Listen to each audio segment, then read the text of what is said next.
नमस्कार दोस्तों, आज हम आए रेनबो चिल्ड्रंस एकेडमी में सरकार के निर्णय के बारे में बात करने के लिए, जो उन्होंने प्राइमरी स्कूल को खोल देने के बारे में कहा है।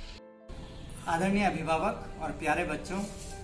आज मैं आप सभी से एक बड़ी ही अच्छी खबर साझा करने के लिए योगाचार्य अनुपमा टॉक्स चैनल पे आया हूँ। मार्च 2020 से विद्यालय बंद हैं। इस बीच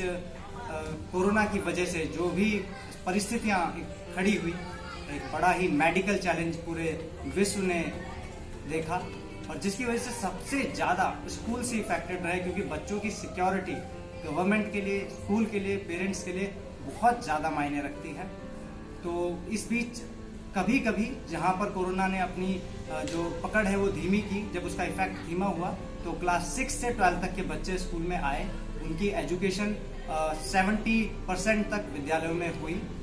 पर इस पूरे 1.5 साल के समय अंतराल में क्लास 1 से 5 और PG nursery classes, kindergarten classes schools नहीं आ सकी, जिसकी वजह से उनकी पढ़ाई ऑनलाइन माध्यम से ही हुई है। और ऑनलाइन जो माध्यम है वो एजुकेशन के लिए कितना सही छोटे बच्चों के लिए है,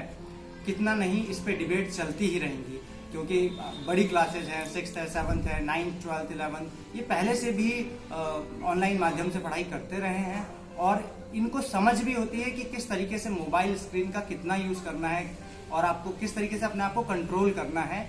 डिस्ट्रैक्शंस की ओर ना बढ़ करके, क्योंकि मोबाइल आपको पढ़ाई भी देगा, पढ़ाई के साथ और कई सारे डिस्ट्रैक्शन भी देगा। तो ये लोग कंट्रोल कर सकते हैं, ये इन बच्चों में समझ है। पर जो छोटे बच्चे हैं उनको ज़्यादा देर तक मोबाइल स्क्रीन के सामने एक्सपोज करना भी अच्छा नहीं है और उनको ये समझाना कि क्या चीज़ उनके लिए सही है, क्या चीज़ उनके लिए सही नहीं है, उनके इस छोटे बचपन में मुमकिन नहीं है। तो ये ऑनलाइन क्लासेस अभी तक चल रही थी छोटे बच्चों की, उसके बहुत सारे नुकसान उनके बचपन पर पड़ रहे थे। इन सभी स्थिति को देखते हुए विद्यालय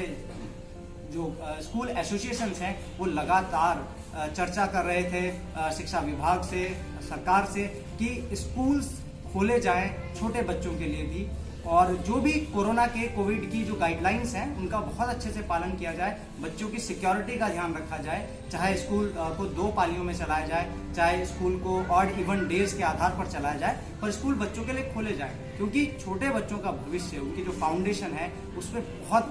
बुरा फर्क पड़ रहा है और ऑनलाइन माध्यम से एजुकेशन इतने अच्छे से हो भी नहीं पा रही है। तो ये मैसेज लगातार स्कूल एसोसिएशंस कन्वे कर रहे थे सरकार को, शिक्षा विभाग को, और 15 अगस्त को कैबिनेट की एक बैठक में शिक्षा मंत्री और हमारे जो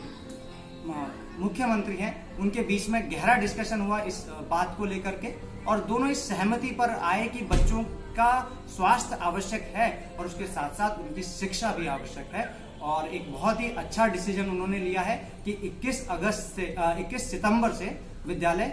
खोल दिए जाएंगे क्लास 1 से 5th तक के बच्चों के लिए, और साथ में जो भी कोरोना की गाइडलाइंस हैं, चाहे वो सोशल डिस्टेंसिंग है, चाहे वो सैनिटाइजेशन है, रेगुलर मास्क का पहनना है, और या फिर चाहे वो ऑड इवन डेज हों और चाहे वो 2 पालियों में विद्यालय को संचालित करना हो, इन सभी का पालन अच्छे से किया जाए, सुनिश्चित किया जाए, ऐसे आदेश भी उन्होंने विद्यालयों को दिए हैं।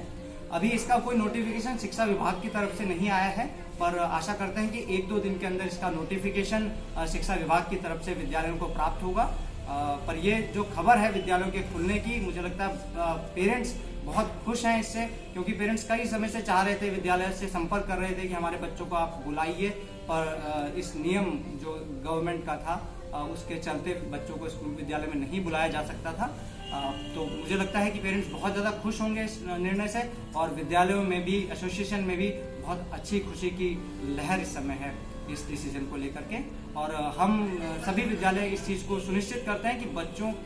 को विद्यालय बहुत सोशल डिस्टेंसिंग का पालन करते हुए अच्छे से बुलाया जाएगा, और कोविड की जो भी गाइडलाइंस हैं, चाहे वो सैनिटाइजेशन हो, चाहे वो आपका सोशल डिस्टेंसिंग का पालन हो, या 2 पालियों में जैसा मैंने कहा, उस तरीके से अगर बुलाना पड़ा तो उस तरीके से बुलाया जाएगा। मैं एक बार पुनः धन्यवाद करता हूँ यूट्यूबर अनुपमा तोमर जी का, कि उन्होंने मुझे इस अपने शो में इनवाइट किया और मुझसे इस विषय पर मेरे विचार जानने की कोशिश की। धन्यवाद।